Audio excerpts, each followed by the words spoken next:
Hello, I'm back with Doki Doki Literature Club. Currently repeating poem discussion and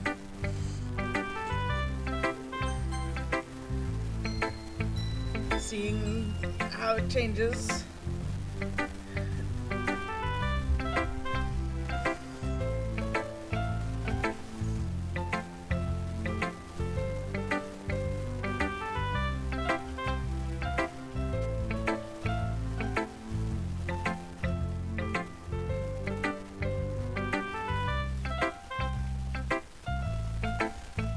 That's fair.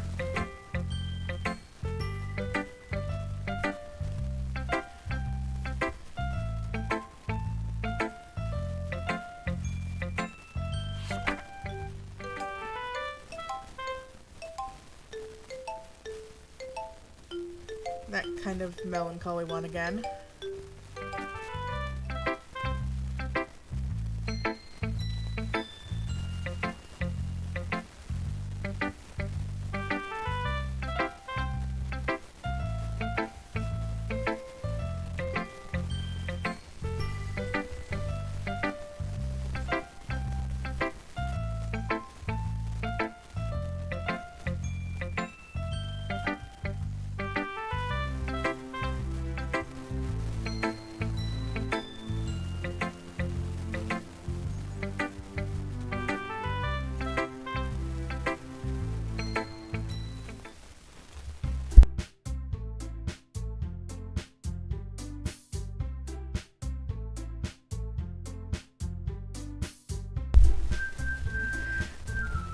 Thanks. Like, I wasn't being unnerved enough by the story as it was. You have to go...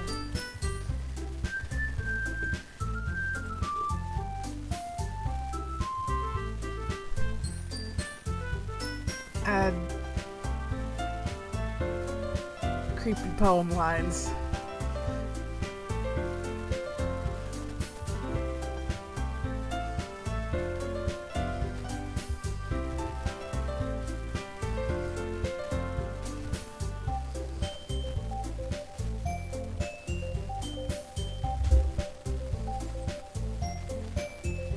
Yeah, they very much don't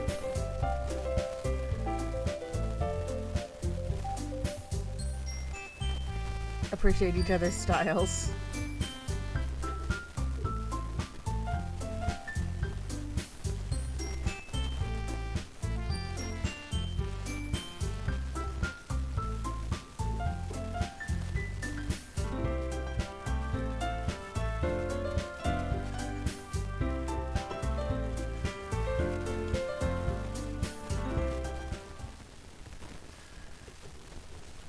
Oh, we're back to this bit.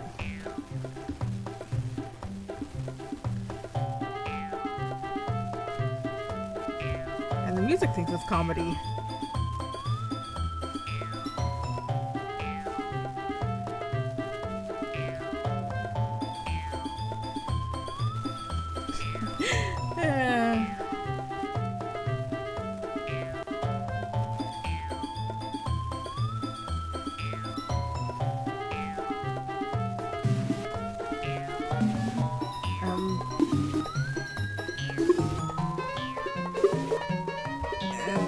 Screen's doing weird things again.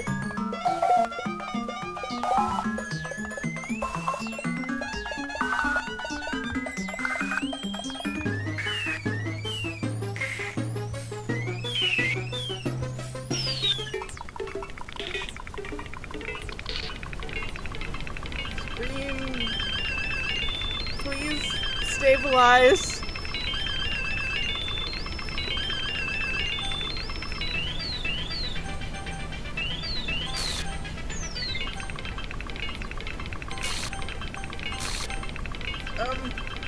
What's going on?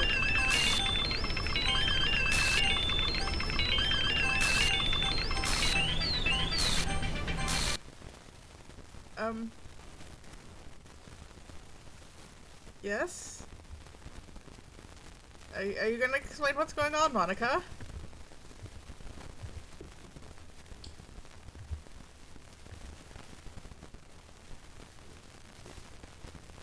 And the music's just dead now.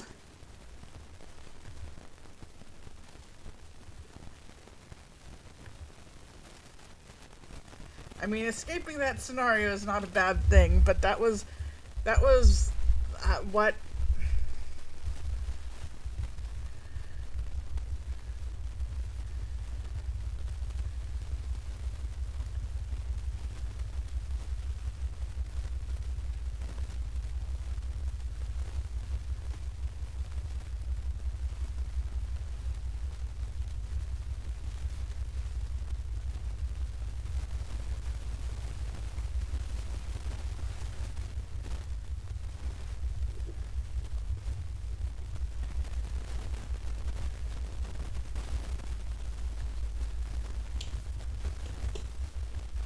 Well, this was all uncomfortable.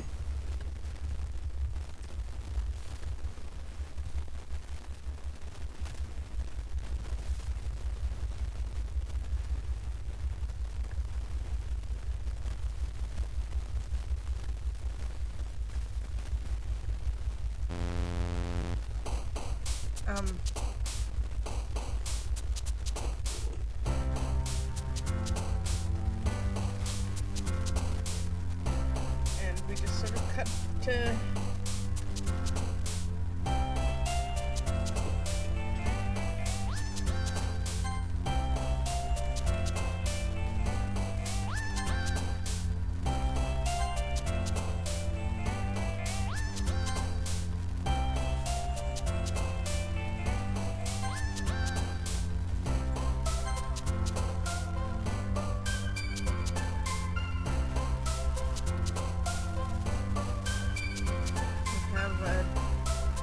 nonsense string.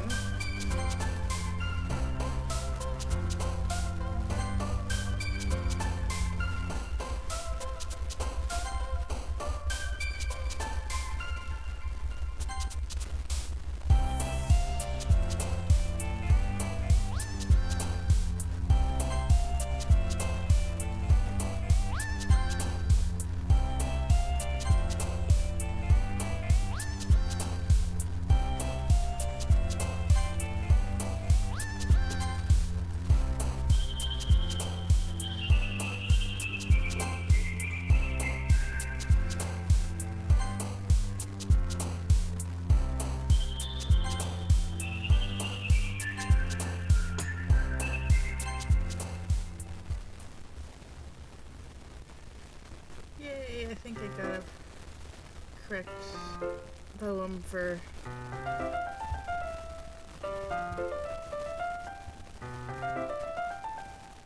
Why?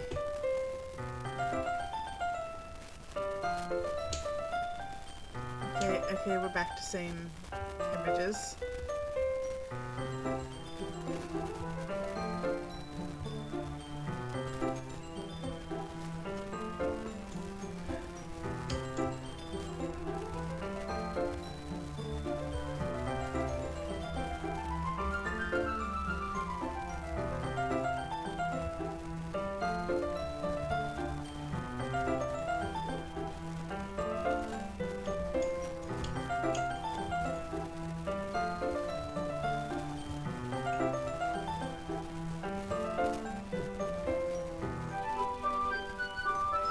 Easily embarrassed Yuri.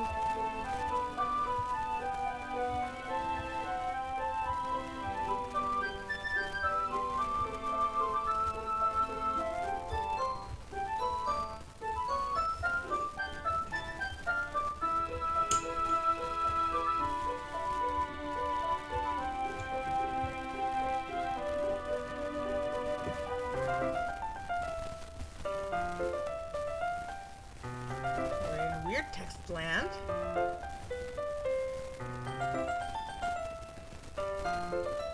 What the fuck are you doing, game?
made better with a nice cup of tea.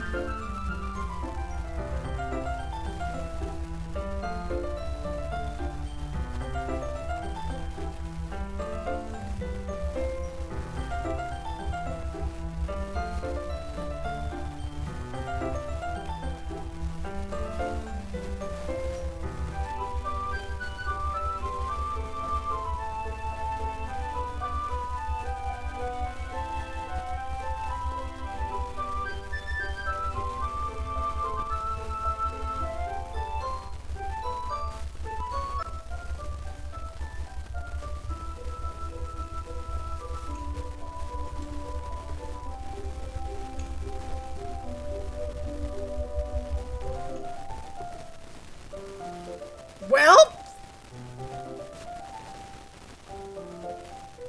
Well?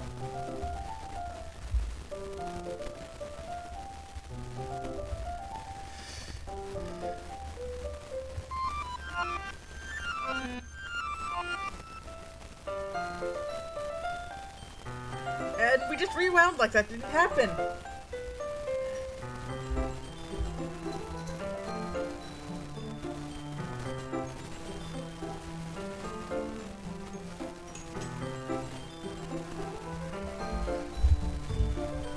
Oh look, surprise, surprise, Yuri's damaged.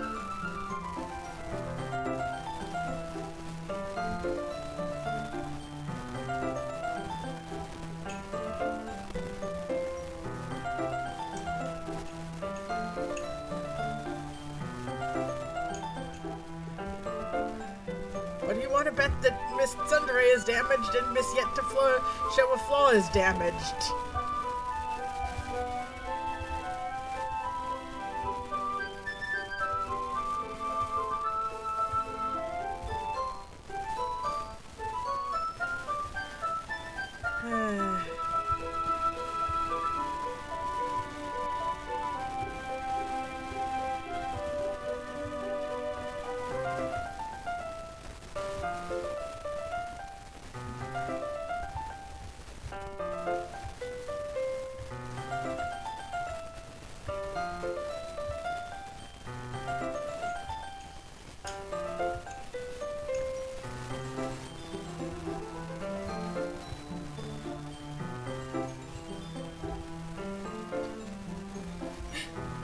Because of her tits.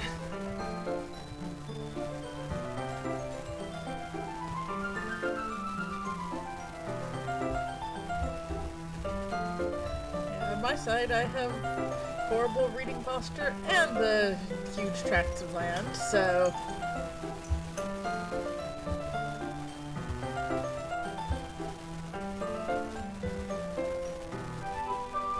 It's not really surprising that I have lower back pain and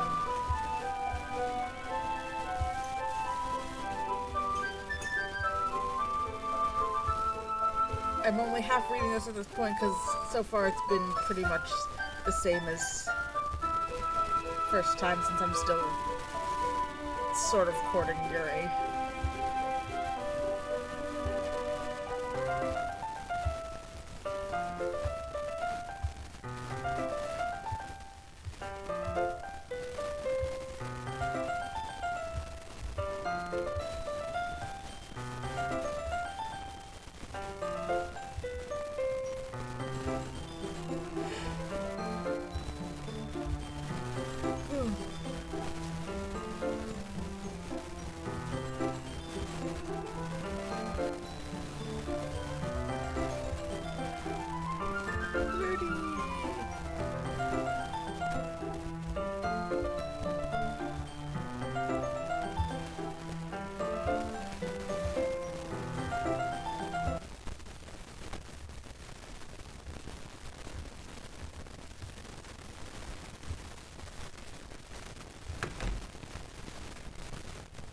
Well, now we're into something new.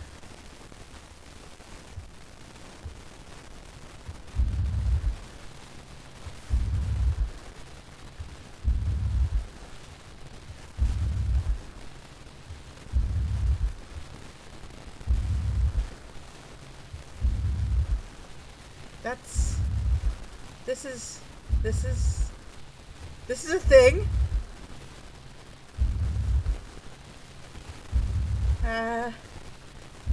Yuri? Are you okay?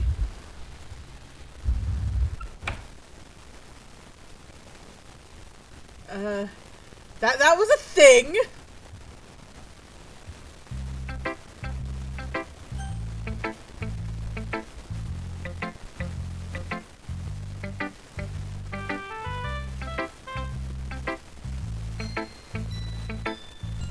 Give me a minute.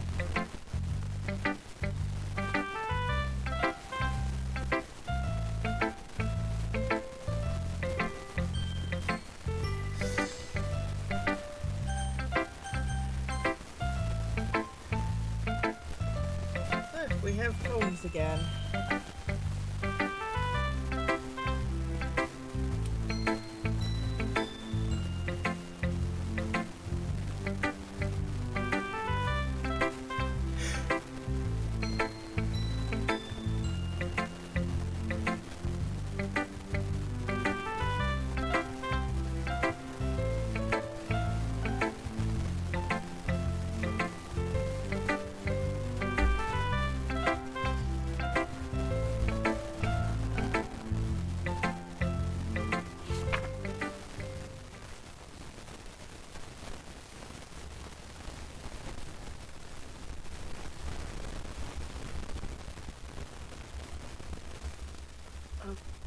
Okay.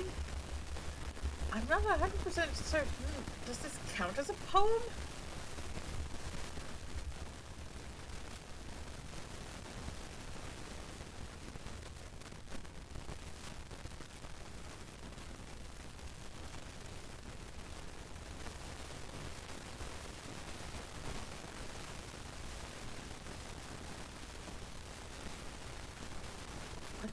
The...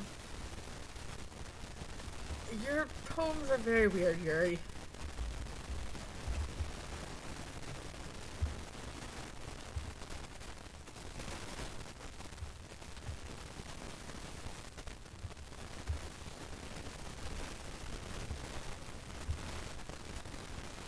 You're being a little weird, Yuri.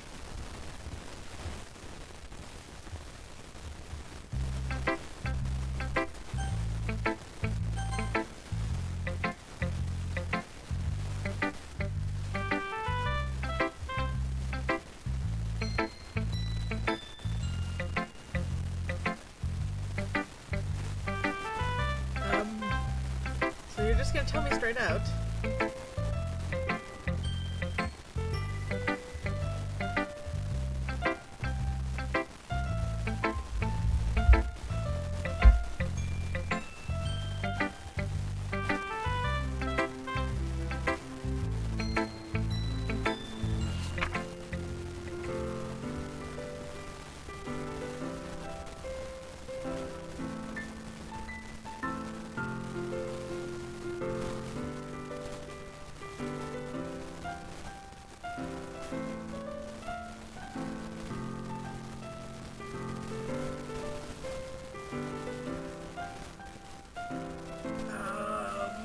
Okay, Monica.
I don't think that's a poem. Game? I disagree strongly that that was a poem.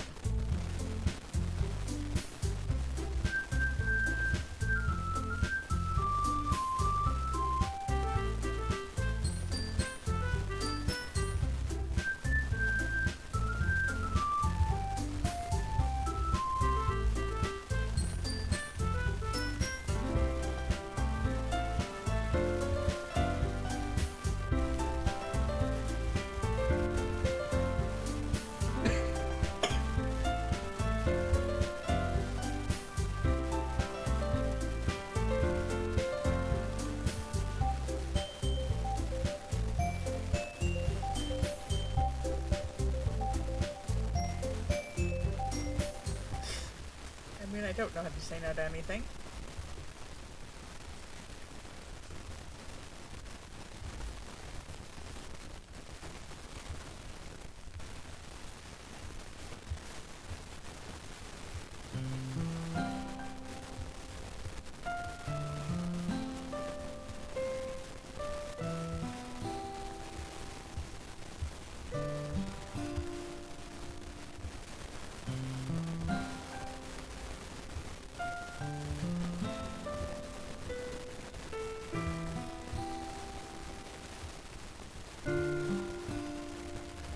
Oh, this is being a downer.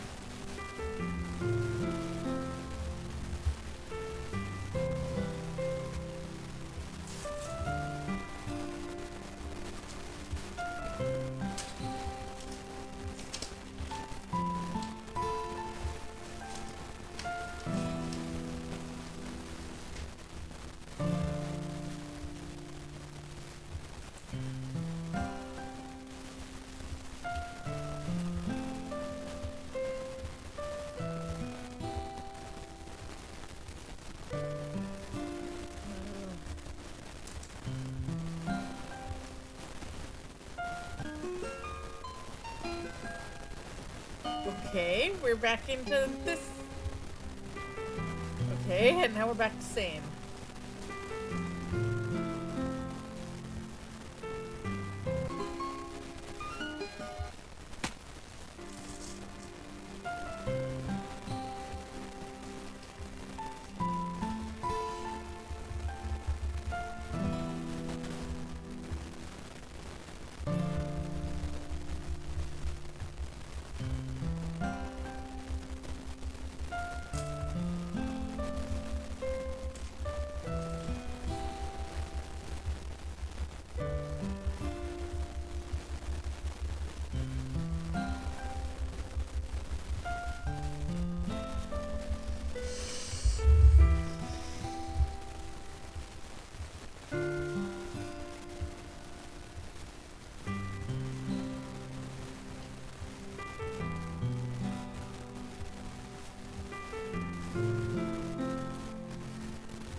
Yeah, that just faded without my input.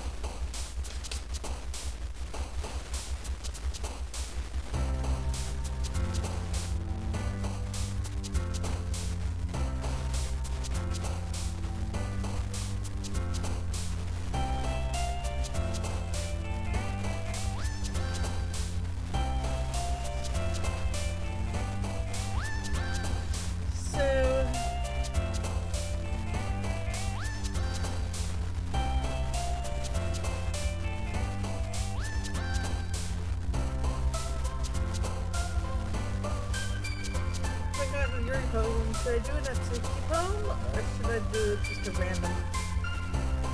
I don't know.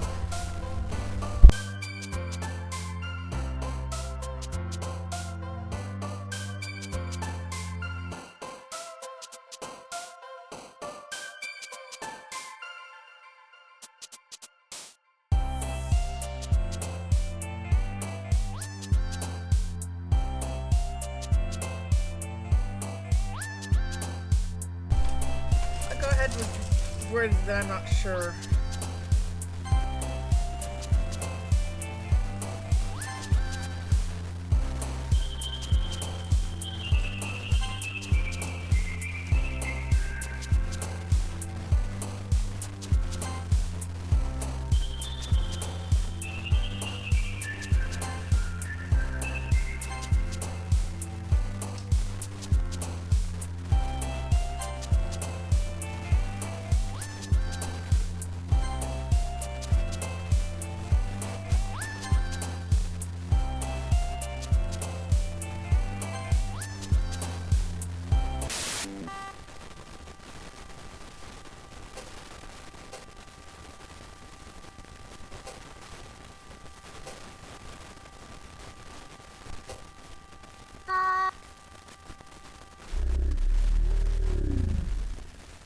Well, that was a thing.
Just do this last time.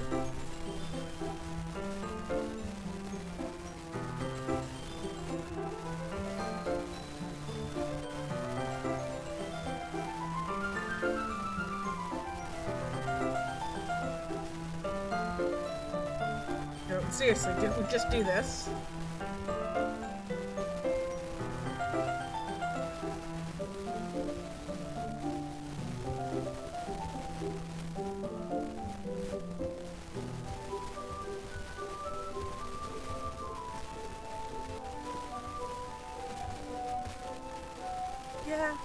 Yeah, we just did that.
Slammer superimposed.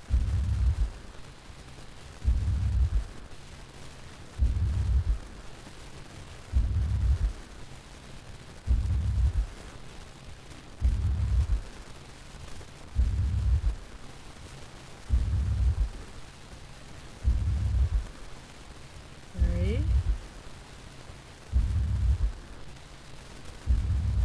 You're hearing me out.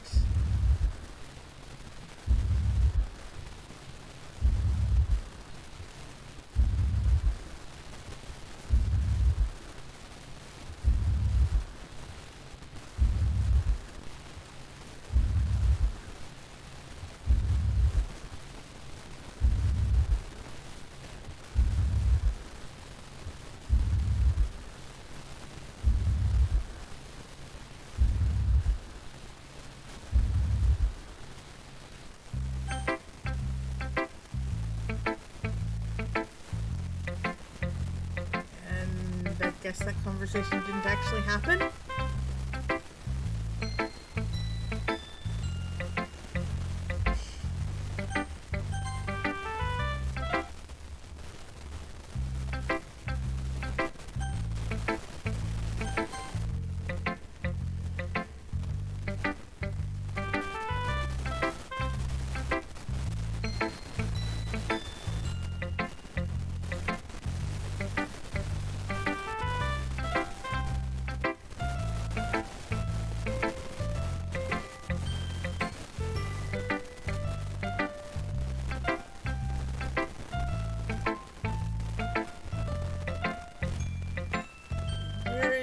You're not okay.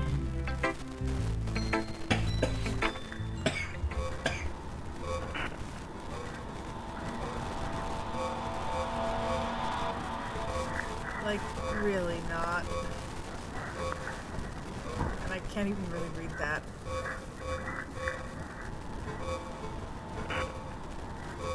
Oh, and we're in Crazy Eyes mode again.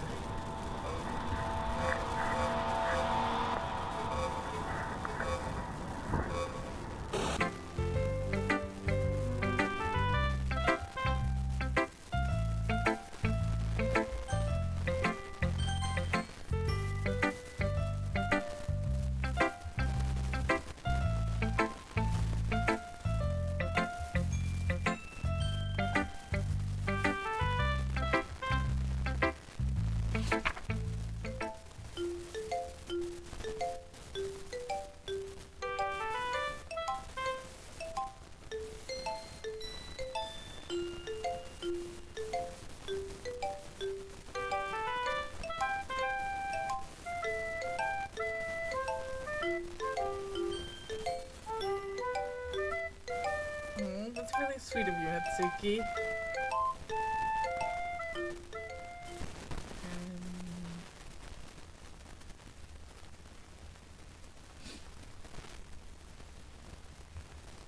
Weird text.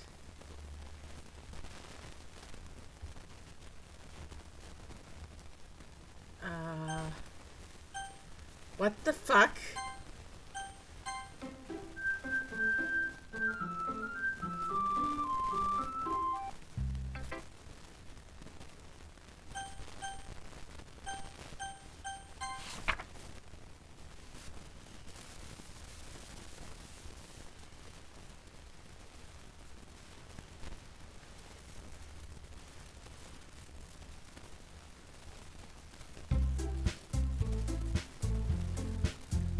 What the fuck was that?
Well, we've got a lot more swearing this time around.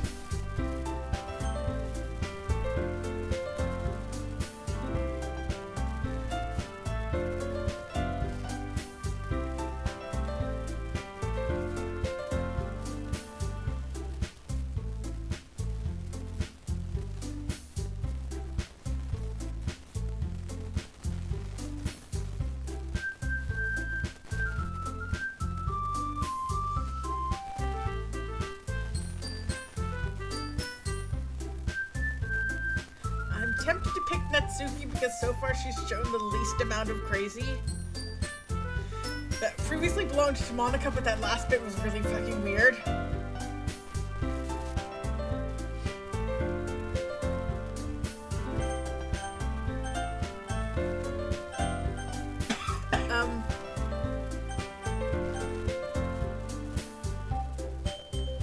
So, yeah, it won't let me pick. If I move I can move my mouse around in the lower area just fine, but if I try to move it above this line, it moves to Monica and won't leave.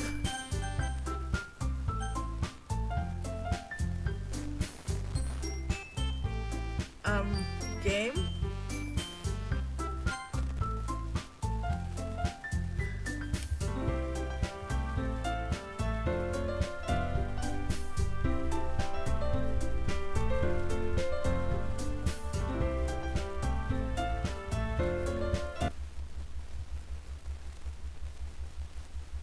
And we're in Crazy Face.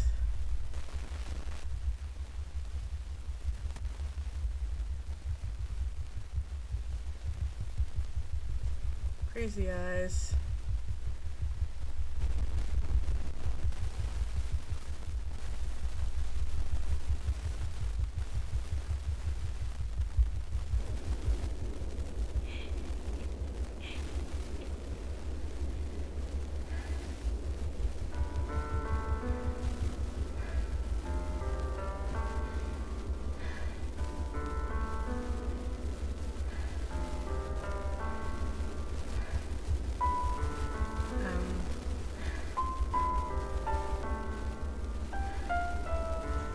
Because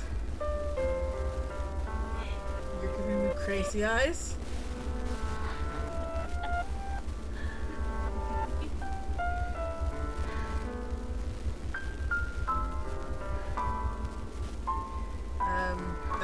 That's not very romantic, Yuri.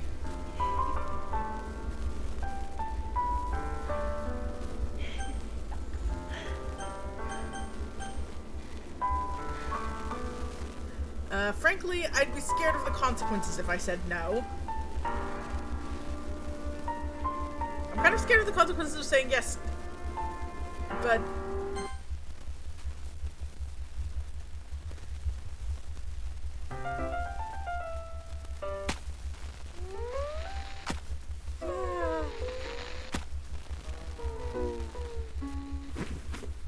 Well... I can't help but feel like she would have done the same if I said no. Because those were some very crazy eyes.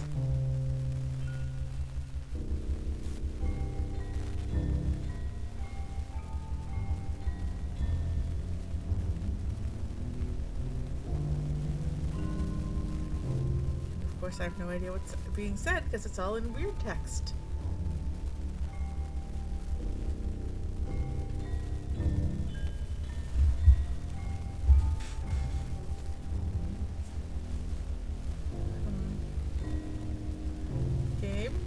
Are you gonna give me actual Tevish? You don't need to. The game's creepy enough without your assistance.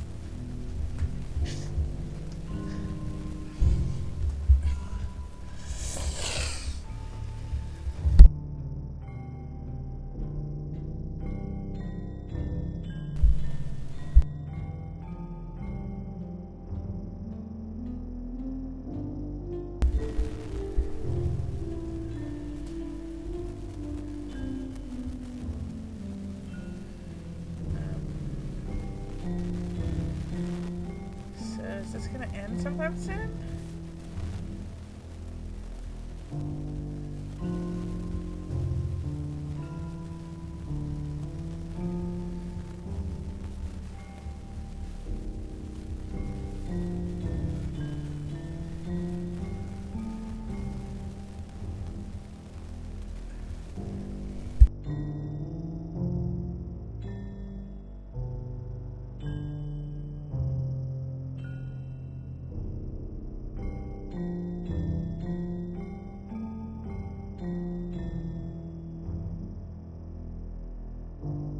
Seriously, when is this gonna fucking end?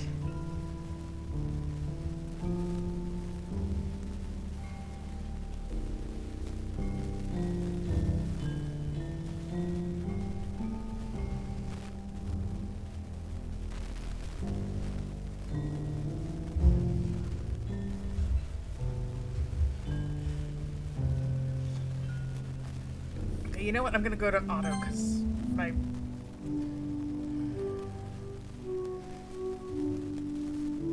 hand's starting to cramp from hitting the spacebar too many times.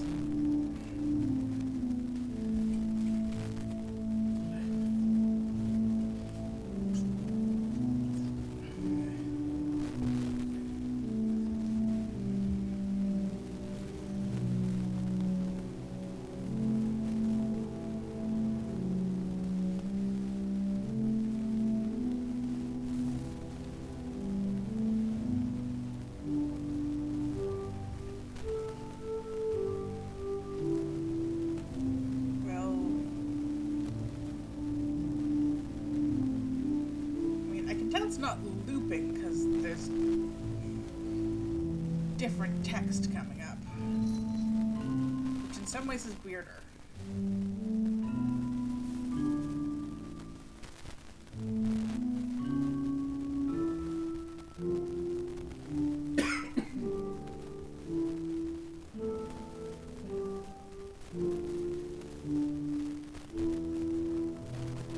I kind of want to feel the impact of Psycho Chick stabbing herself. Could we get past weird, incomprehensible text and into things that actually make sense? Well, for a definition, it makes sense.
Well, there's something happened at least. We had a color shift.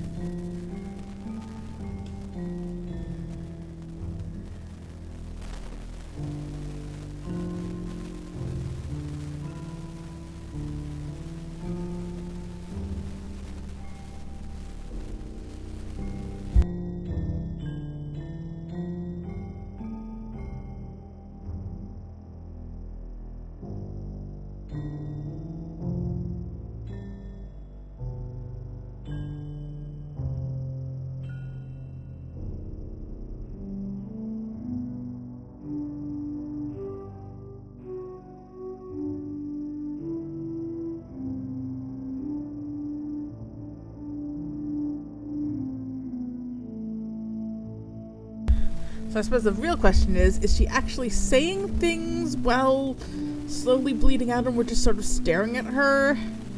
Or is this all just a glitch? And don't tell me that there's not glitches going on. 'Cause there's obviously glitches going on.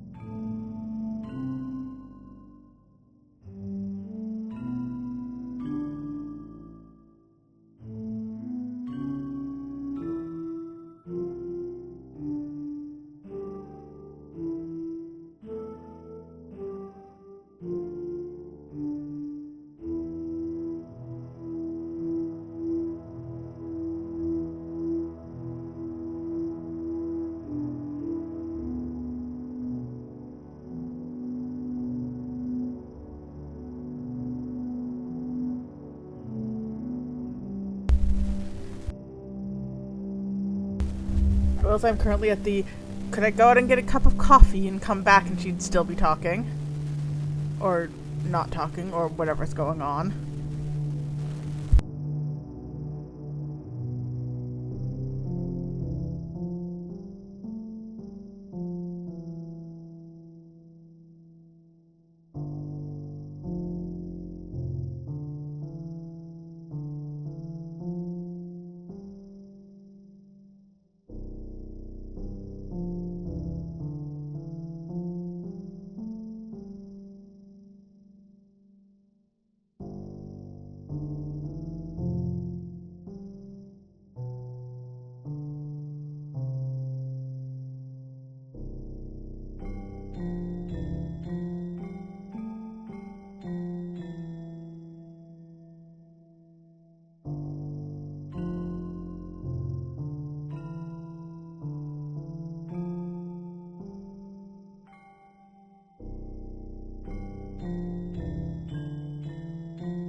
And it got darker again.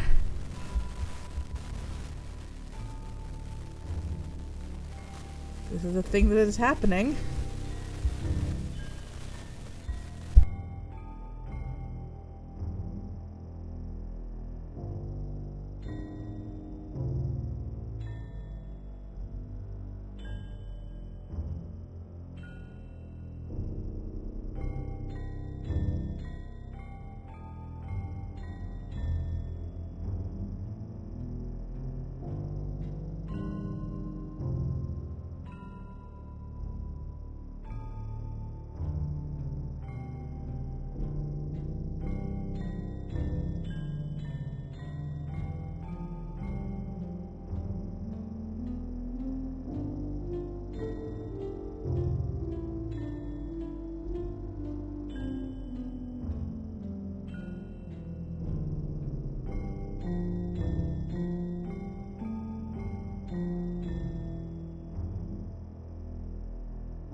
what's weirder, the fact that she's still talking or the fact that we're staring at her instead of getting medical attention.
That is an excellent point. She did stab herself in the heart. There should not really be talking going on.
color changes, the game's clearly not broken, so... How long is this gonna go?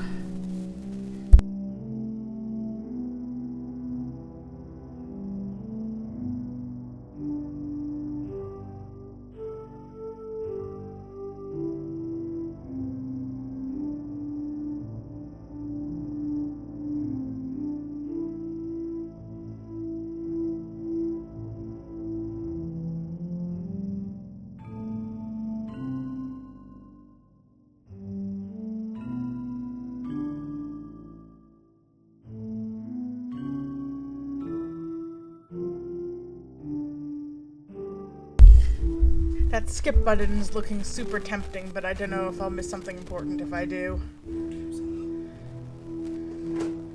So, I guess I'm just gonna have to suffer through this. Love to just skip this bullshit, but...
So I'm just gonna start reading The Raven because I'm bored and sick of dead air.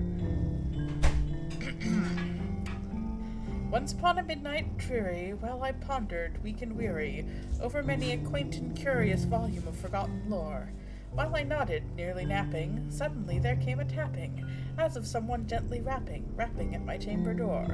"'Tis some visitor," I muttered, tapping at my chamber door. Only this, and nothing more. Ah, distinctly I remember it was in the bleak December, and each separate dying ember wrought its ghost upon the floor. Eagerly I wished the morrow, vainly I had sought to borrow from my books surcease of sorrow for the lost Lenore, for the rare and radiant maiden whom the angels named Lenore, nameless here forevermore. Still going. And the silken satin certain rustling of each purple curtain thrilled me. Okay, and the light changed. And we're still going. Thrilled me, filled me with fantastic terrors never felt before, so that now to still the beating of my heart I stood repeating, "'Tis some visitor entreating entrance at my chamber door, some late visitor entreating entrance at my chamber door. This it is, and nothing more."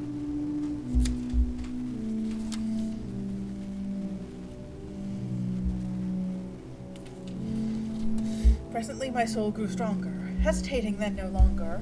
"Sir," said I, "or madam, truly your forgiveness I implore, but the fact is I was napping, and so gently you came rapping, and so faintly you came tapping, tapping at my chamber door, that I scarce was sure I heard you." Here I opened wide the door. Darkness there, and nothing more. Deep into that darkness peering, long I stood there, wondering, fearing, doubting, dreaming dreams no mortal ever dared to dream before. But the silence was unbroken, and the stillness gave no token, and the only word there spoken was the whispered word, "Lenore?" This I whispered, and an echo murmured back the word, "Lenore." Merely this, and nothing more. Back into the chamber turning, all my soul within me burning. Soon again I heard a tapping, somewhat louder than before. "Surely," said I, "surely that is something at my window lattice. Let me see then what thereat is, and this mystery explore. Let my heart be still a moment, and this mystery explore. 'Tis the wind, and nothing more." 6 verses in, and we're still going. Open here I flung the shutter, when with many a flirt and flutter, in there stepped a stately raven of the saintly days of yore. Not the least obeisance made he, not a minute stopped or stayed he, but with mien of lord or lady perched above my chamber door, perched upon a bust of Pallas just above my chamber door, perched and sat, and nothing more. Then this ebony bird beguiling my said fancy into smiling, by the grave and stern decorum of the countenance it wore.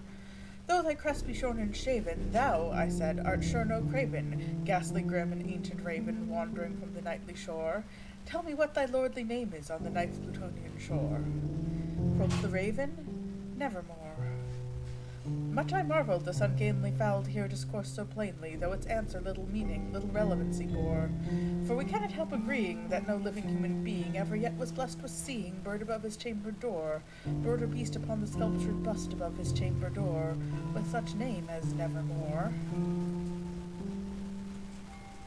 That's 9 verses. But the raven, sitting lonely on the placid bust, spoke only that one word, as if his soul in that one word he did outpour. Nothing farther than he uttered, not a feather than he fluttered, till I scarcely more than muttered, "Other friends have flown before. On the morrow he will leave me, as my hopes have flown before." Then the bird said, "Nevermore." Startled at the stillness broken by reply so aptly spoken, "Doubtless," said I, "what it utters is its only stock and store, caught from some unhappy master, whom unmerciful disaster followed fast and followed faster, till his songs one burden bore, till the dirges of his hope that melancholy burden bore, of never, nevermore."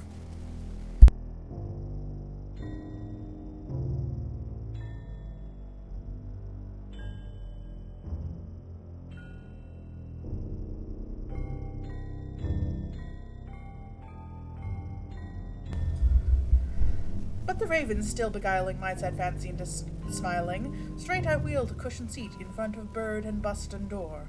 Then upon the velvet sinking, I betook myself to linking fancy unto fancy, thinking what this ominous bird of yore, what this grim, ungainly, ghastly, gaunt, and ominous bird of yore meant in croaking "Nevermore." That's 12 verses. This I sat, engaged in guessing, but no syllable expressing to the fowl whose fiery eyes now burned into my bosom's core. This and more I sat defining, with my head at ease reclining on this cushion's velvet lining that the lamplight gloated o'er, but whose velvet violet lining with the lamplight gloating o'er she shall rest, saw nevermore. Then methought the air grew denser, perfumed from an unseen censer, swung by seraphim whose footfalls tinkled on the tufted floor. "Wretch," I cried, "thy God hath lent thee, by these angels he hath sent thee, respite, respite, and nepenthe from the memories of Lenore. Quaff, oh quaff this kind nepenthe, and forget this lost Lenore." Quoth the raven, "Nevermore." "Prophet," said I, "thing of evil, prophet still, if bird or devil, whether tempter sent, or whether tempest tossed thee here ashore, Desolate yet all undaunted, on this desert land enchanted, on this home by horror haunted, tell me truly, I implore, is there balm in Gilead? Tell me, I implore. Quoth the raven, nevermore. Prophet, said I, thing of evil, prophet still, of bird or devil, by that heaven that bends above us, by that God we both adore, tell the soul with sorrow laden, if within the distant Aden it shall clasp a sainted maiden, whom the angels name Lenore, clasp a rare and radiant maiden, whom the angels name Lenore. Quoth the raven, nevermore.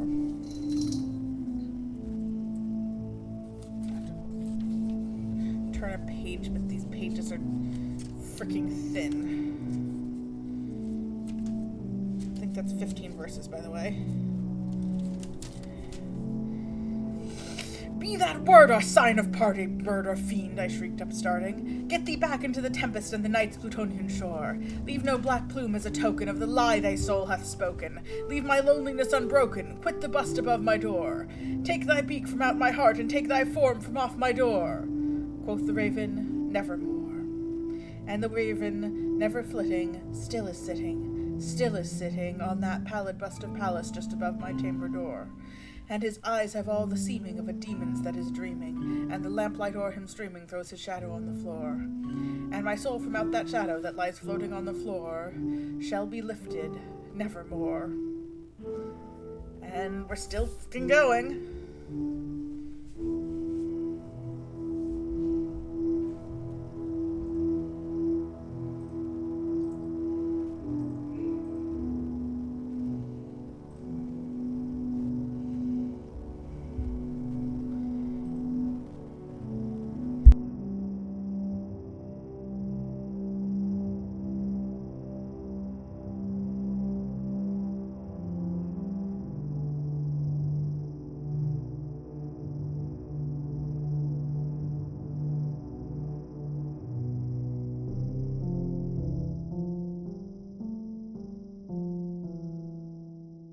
No, seriously, why are we still doing this?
I wish to ask the game designer what the point of this is, because I do not understand.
I wrote a fantasy novel, and I'm just gonna start reading it and see how far I get into it before the game actually makes progress.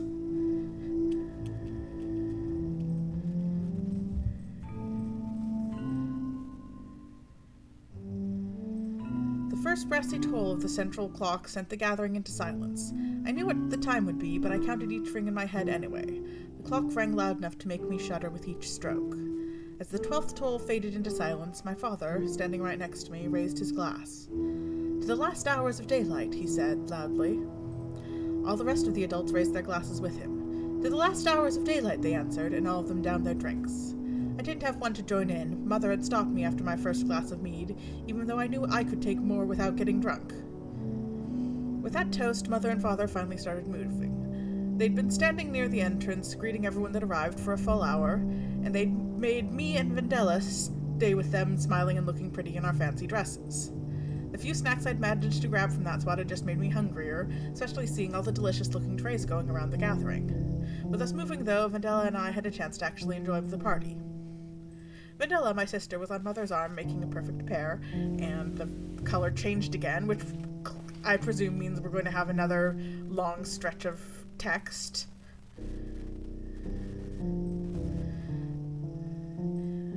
Anyway, making a perfect pair. My parents' friends often said that Vendella looked just like Mother had looked 20 years ago. I knew who she'd want to spend the party with, and it might have taken some time for our parents to reach him, so I moved up and shifted Vendella's grip from Mother's arm to mine. Mother looked down at us in worry, but that cleared up when she saw it was me.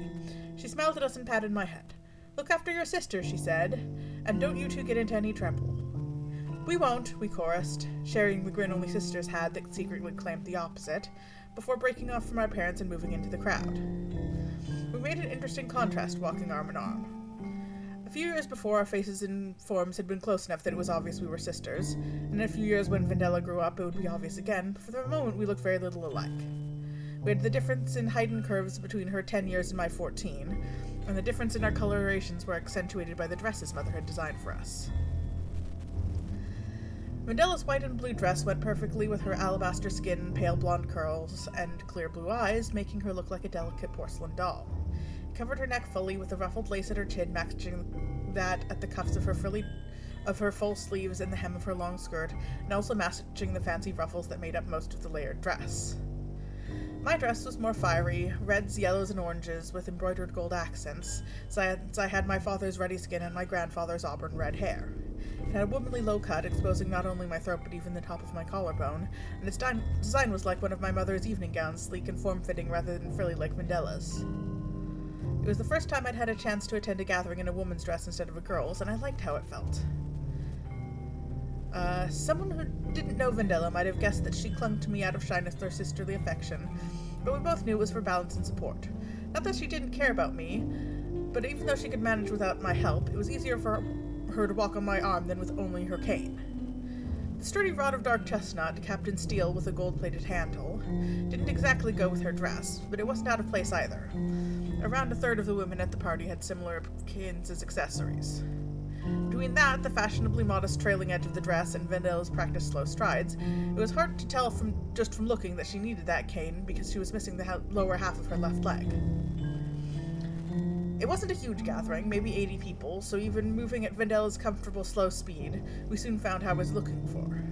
Ulrich Alderson, standing bored by his father's side while his father chatted. Ulrich was wearing one of Mother's designs. His dark green jacket had 3 tails instead of 2, the standard green ones on the edges, with a silver one in the middle that matched the soft lining. Ulrich's eyes lit up when he saw Vendella. He tugged on his father's sleeve. "Father," he asked, "may I go with Astrid and Vendella?" His father looked over, saw me and Vendella, and nodded. Ulrich eagerly darted away from the knot of adults and to Vendella's side. They made a good pair. His pale skin was a bit darker than hers, his blonde hair a little more brown, and the blue of his eyes somewhat more faded, but an artist might have painted them from the same palette.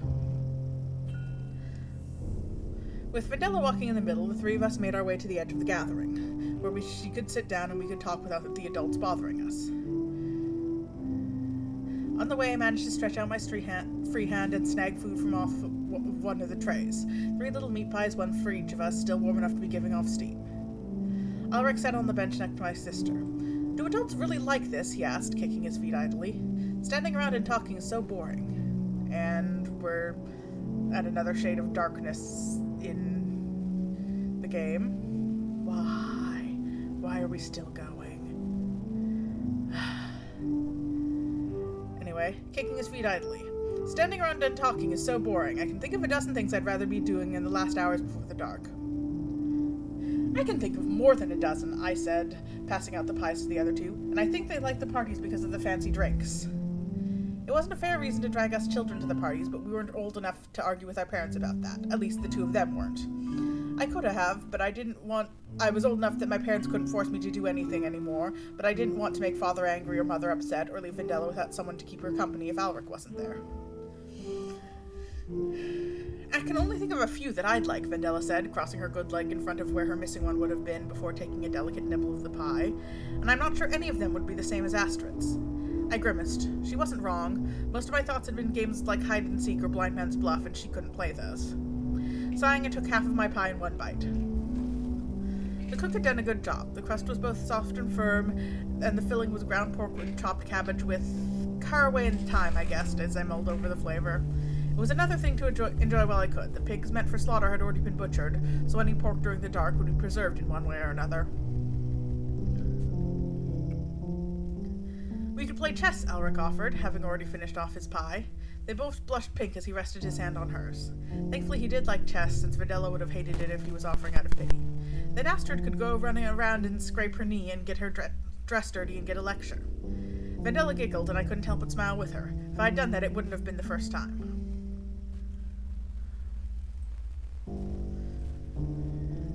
It doesn't matter, since we're stuck at the party, I pointed out.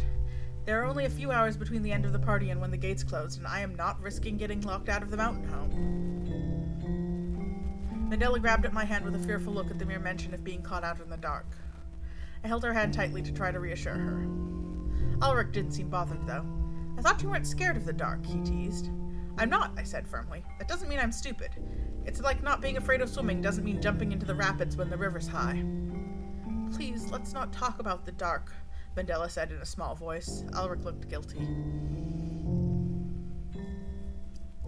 The three of us fell silent.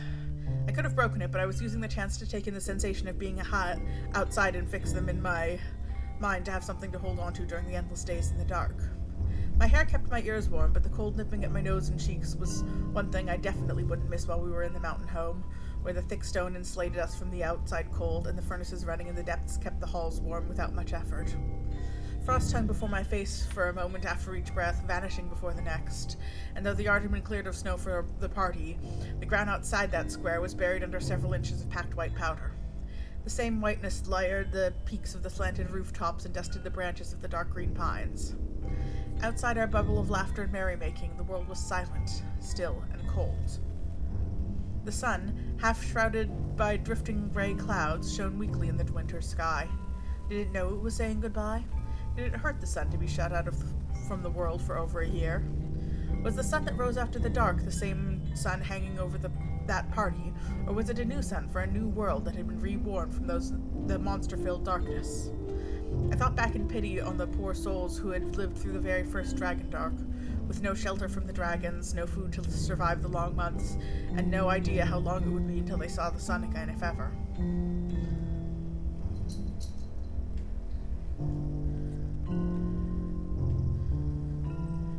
Astrid, Alric said suddenly. He and Vendela were both looking up at me, their hands clasped together, concealing some small object between them. Alric lifted their shared hands. Me and Vendela, well, we made this for you, Vendela finished with a proud, beaming smile. I was expecting what they were going to give me, but despite that, I didn't have to fake my happiness at the gift as the two of them brought the pocket watch from their joined hands to mine. It was a silver watch on a short silver chain, and the front was etched with a stylized owl, my favorite animal. I clicked it open and couldn't help but smile to see they had inscribed my name on the inside of the case. They must have wound it before giving it to me, because it read the right time. At least it looked right. I couldn't see the town's central clock from where I was standing, and the second hands ticked a steady rhythm even as I watched. It looked like a basic design, but that was on the outside. Inside, I knew from Vendela talking about it, was a maze of tiny gears that would have me lost in moments. Alric's father didn't help you? I asked, splitting my attention between the watch and the couple on the bench. Alric shook his head, his proud smile matching Vendella's. He checked over our work a few times, but he didn't touch it and he didn't tell us what to do. It's beautiful, I told him sincerely. I bet people are going to come from even neighboring towns for your work when you two are master craftsmen. They both beamed at the compliment and Alric held Vendella's hand tightly. I shut the watch. I'm gonna find somewhere safe to put this. You take good care of Vendella, okay? I promise, Alric said eagerly, and the pair of them shared another smile. Grinning myself, I slipped away from them, back towards the house. I hadn't been lying that I wanted to put the watch away, but it was good for them to get a little time to talk alone. They spoke all the time when Vendella was at Alric's father's workshop, but they were apprentices there. It wasn't a good place for talking about personal things, and Mother was always worrying about the propriety of letting Vendella and Alric spend time without a chaperone. It seemed silly to me, since they were supposed to be married once Vendella was old enough anyway, but I had long ago accepted that adults didn't always make sense. My humming happy mood at the thought of giving them a chance to grow closer faded into melancholy at the thought of Vendella and Alric. If our places were switched, if she was 14 and I was 10, or if I had been the one to lose my leg instead of her, then our family wouldn't be headed into the Dragon Dark with a tense fear different from the normal fear of the dark. A woman of childbearing age, even crippled, was safe. A healthy child was safe. A crippled child, if the worst struck, it was possible Vendella would be one of the ones sacrificed. Gritted my teeth. I wouldn't let that happen. I dodged the servants coming in and out of the kitchen with food and drink, and snuck upstairs to the room I shared with Vendella. Inside, only a little light came seeping in around the edges of the shutters of the big window on the far wall. I had to fumble my way across the darkened room to pull the lever that opened the shutters. I checked twice to make sure I was pulling the one that only opened the shutters, not the windows. The bedroom was a comfortable temperature, and I didn't want to ruin that with a blast of winter air. God, this game's still going.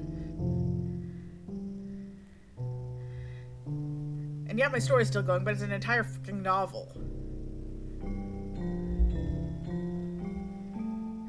The room, and I have actual, things, not endless lines of nonsense text. The room was cleaner than it ever had been as far back as I remembered. Anything we wanted or needed that had already been moved into the mountain home, and anything else that was at all important had been boxed up to be locked in our basement storeroom to keep it safe from both dragons and thieves. Bare hooks with squares of less faded color below them told where paintings had been taken off the wall. One of an ocean sunset my grandmother had painted, one of a landscape of our town as seen from the lookout watchtower on the mountain, and one each of me and Vendella that Father had commissioned last year. Our big double bed with its thick feather mattress had been made up neatly, covered by a quilt that would need to have dust beaten off of it before the next time we used it. I didn't have to open the closet doors to know that most of our dresses had been taken or stored elsewhere.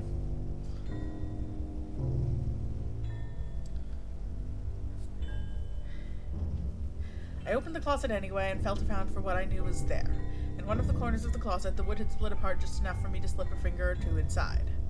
With a bit of fumbling, I found the crack and pulled it out from it the small silver key I'd started hiding there months ago. Careful not to get any dust on my nice dress, I tugged the sturdy trunk up from under the firm wooden frame of my bed and fitted the key into the lock.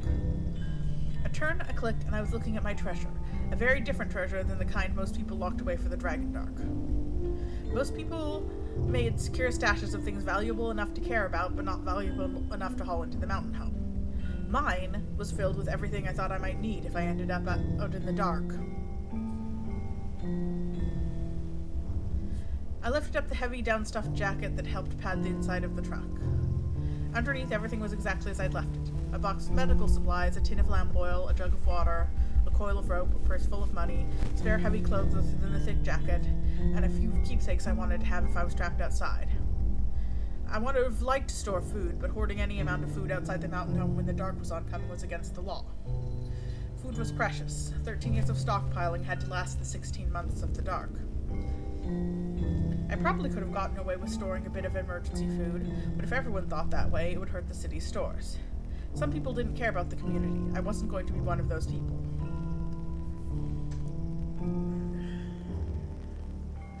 Why is it still going?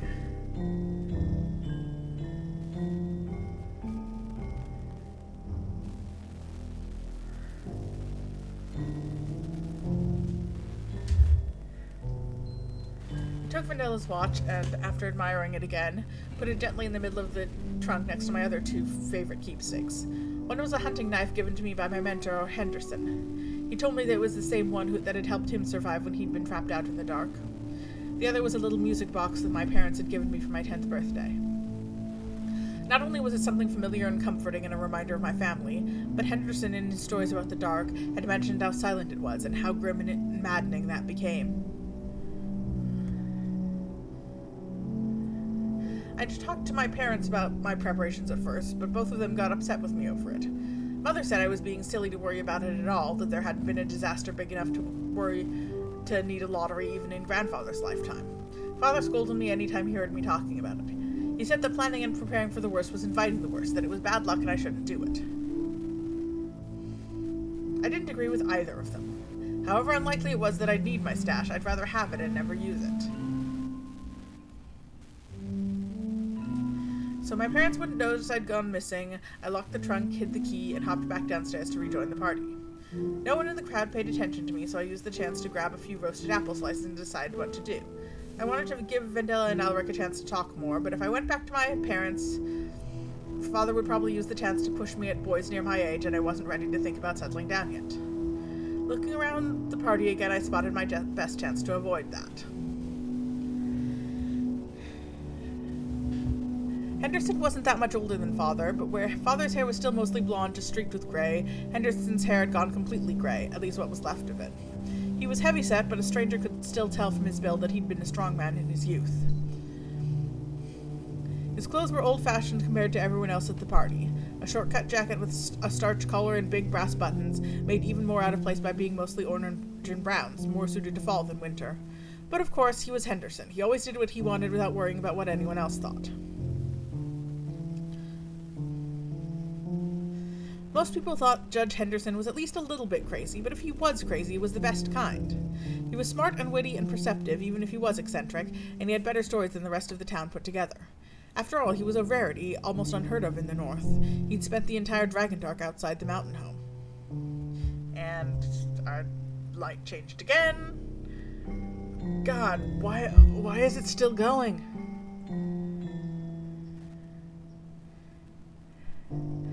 Outside the mountain home. It was rare to be thrown out, rare still to be locked out by accident, and rarest of all to survive. I was lucky. I got to hear him tell his stories since I was working under him. He'd needed a new court recorder, and Father had agreed to let me have the post when Henderson had asked. I hurried over when he was between conversations. "Hello, Judge Henderson," I said cheerfully with a smile. He chuckled, the lines in his face creasing from his smile. "Well, if it isn't little Miss Astrid," he patted my shoulder. "You ready for the dark?"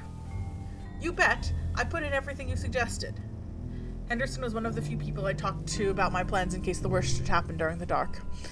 He knew what kinds of things people actually needed instead of what they thought they needed, and he agreed with me about my planning, that it was better to be prepared and not needed, and that saying it was bad luck to make things ready was like saying it was bad luck for Father to walk the floor of his steel mill without wearing protective clothing. Good, he said amiably, polishing off his drink. "Vendella's holding up well?" "She's a little scared," I admitted, "but even a lot of adults are scared of the dark."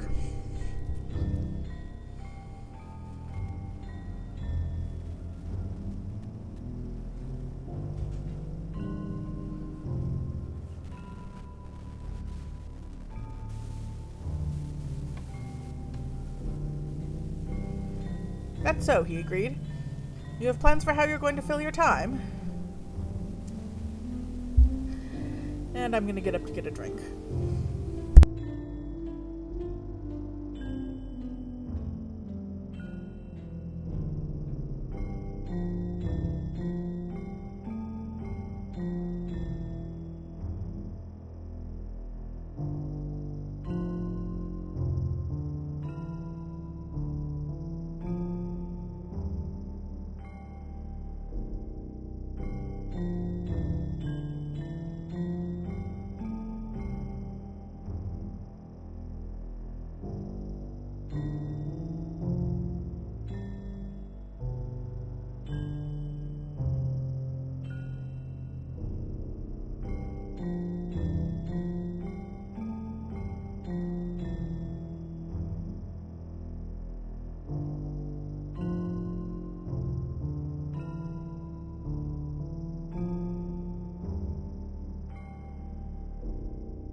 Not sure this hasn't been going on for a freaking hour.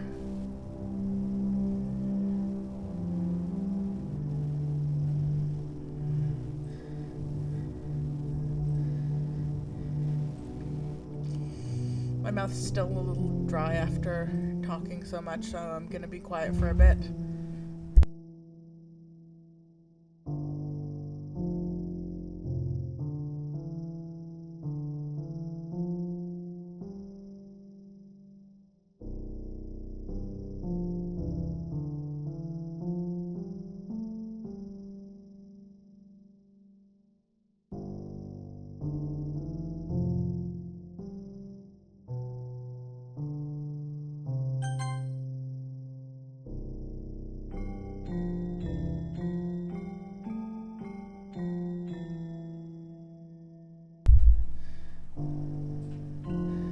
I will say, the blood on her chest has gone brown and her eyes are glassy, so I don't know. I still can't say what's going on. Sanity has nothing to do with this.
legit could have taken a nap and still been back before this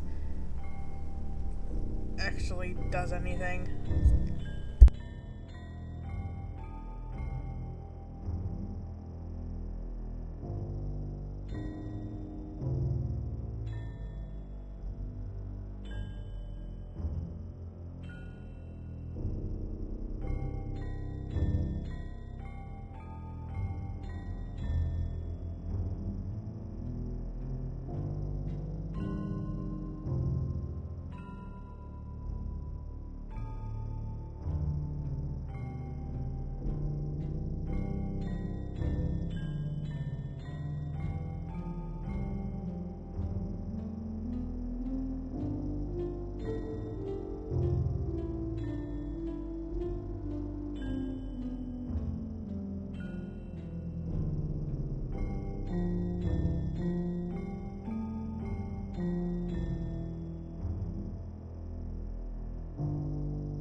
And we have color change again. Nap time.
now it's dark again.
I do not understand what the point of this is.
At this point, I'm just praying that we finish this before my session timer runs out.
it's daylight again, I guess?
Wait, what?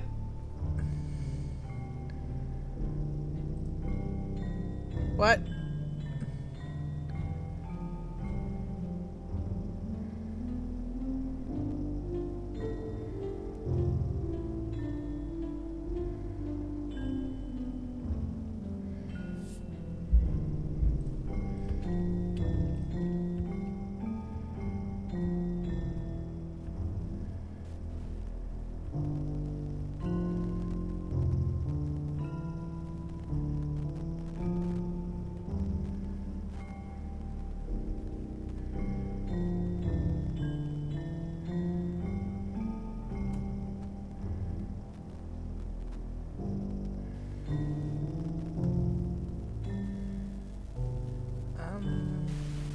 Monica?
don't know what's going on anymore.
I wonder if it can actually tell that I'm streaming.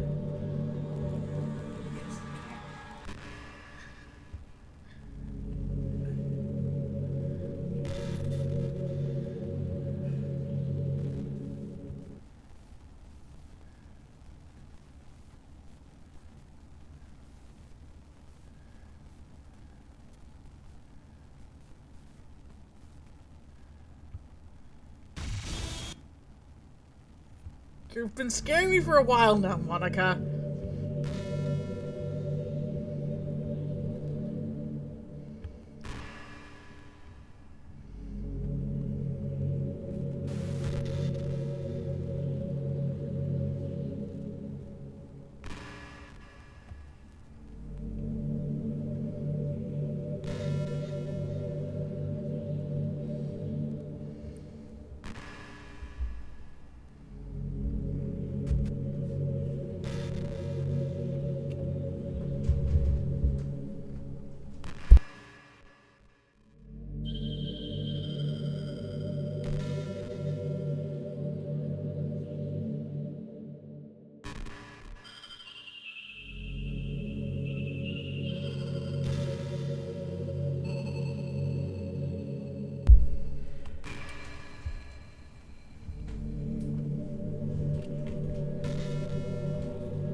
So So I'm having the sinking feeling that I'm supposed to do something, but I don't know what.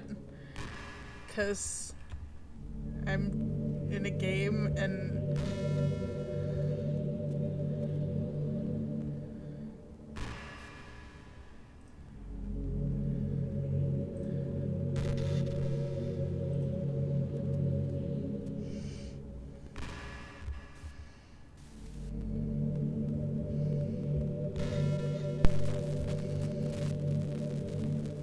By that I mean, I think she hinted at what I'm supposed to be doing, but I don't really know how to go about doing that, so...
I was suspecting that was how you do it. I'm not quite sure how to find the...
Did you just skip over that?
I'm sorry, but you kind of trapped me.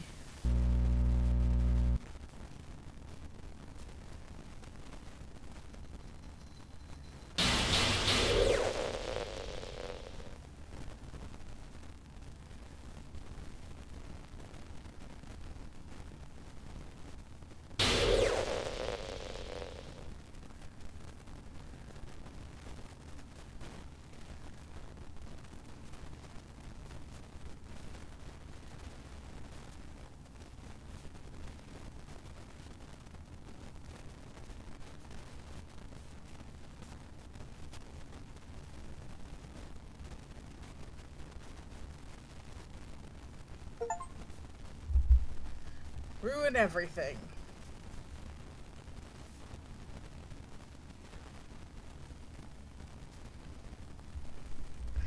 And that was...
We're back to this.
idea how this is going to unfold.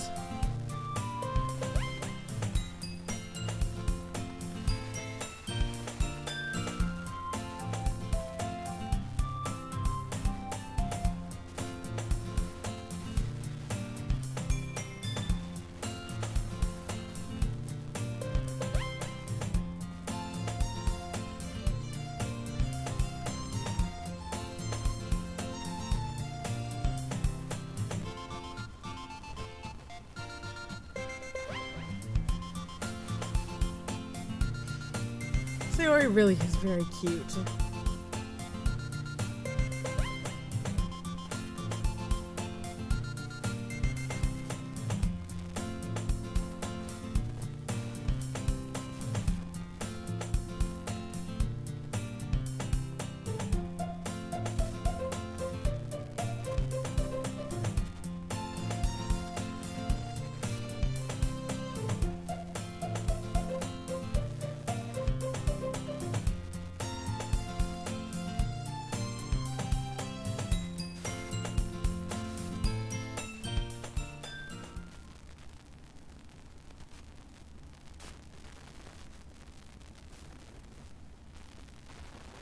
So I guess we get to the literature club without being blackmailed this version?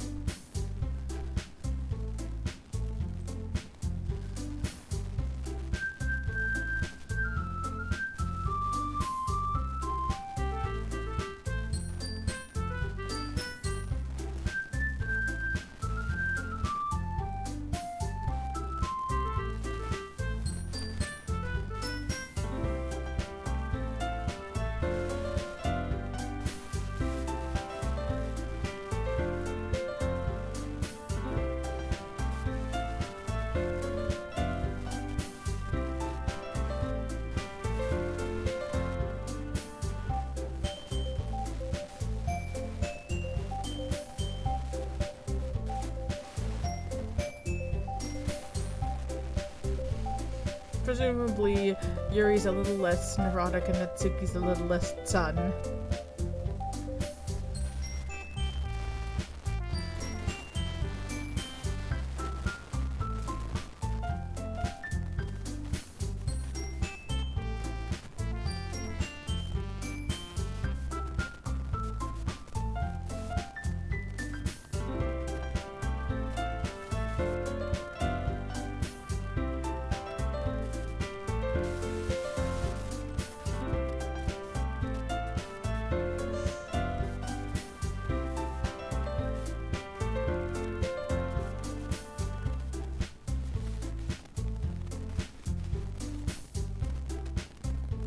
Now I want cupcakes.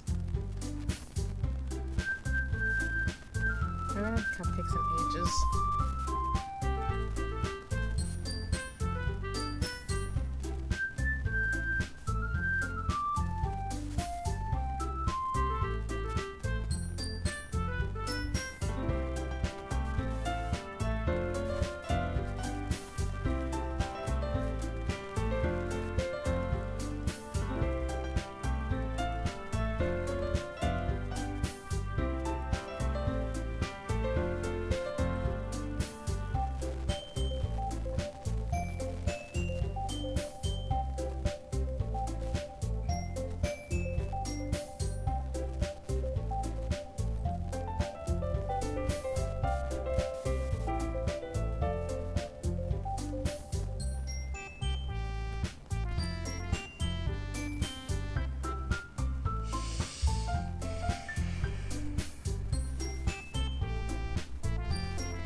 Yeah, that's still super cute.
Yeah, she's still pretty tsundere.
Oh, joy.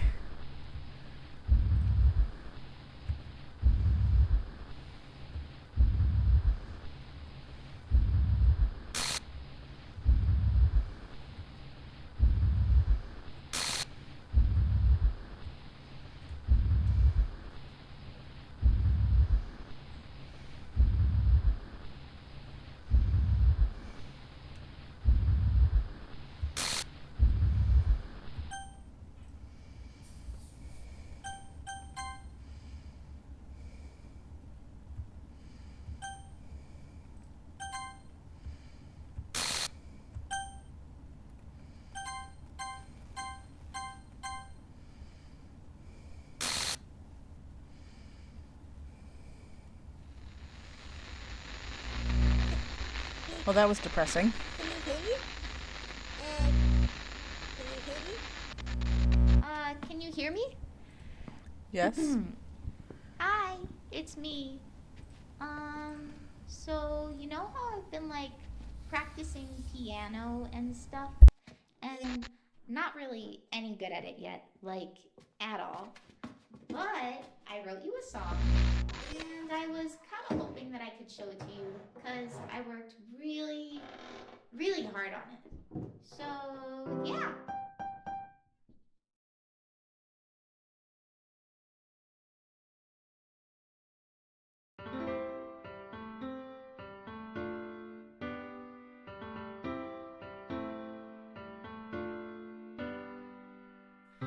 Every day I imagine a future where I can be with you.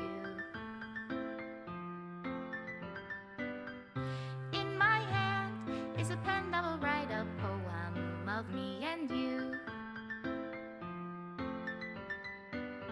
The ink flows down into a dark puddle.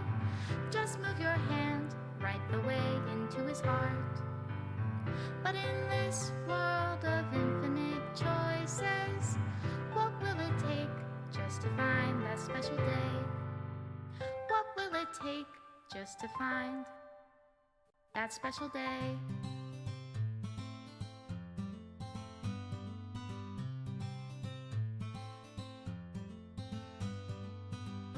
Have I found everybody a fun assignment to do today? When you're here, everything that we do is fun for them anyway.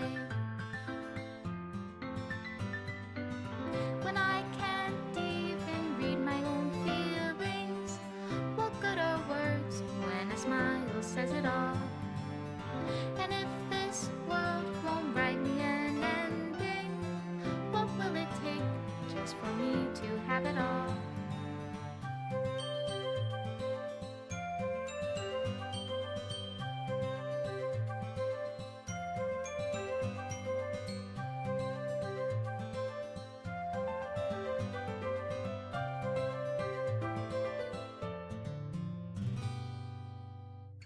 Does my pen only write bitter words for those who are dear to me? Is it love if I take you, or is it love if I set you free?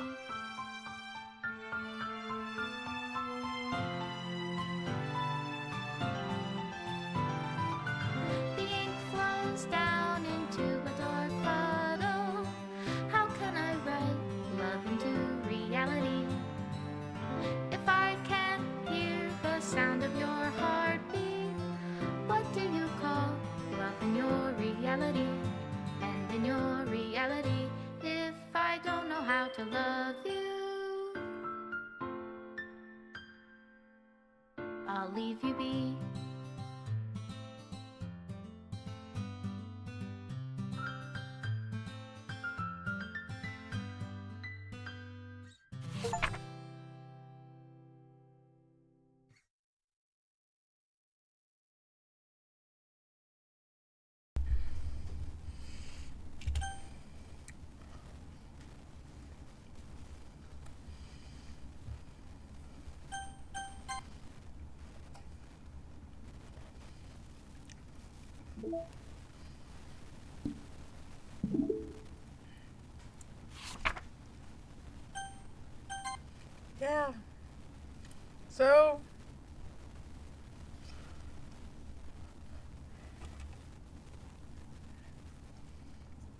I guess that was my blind run.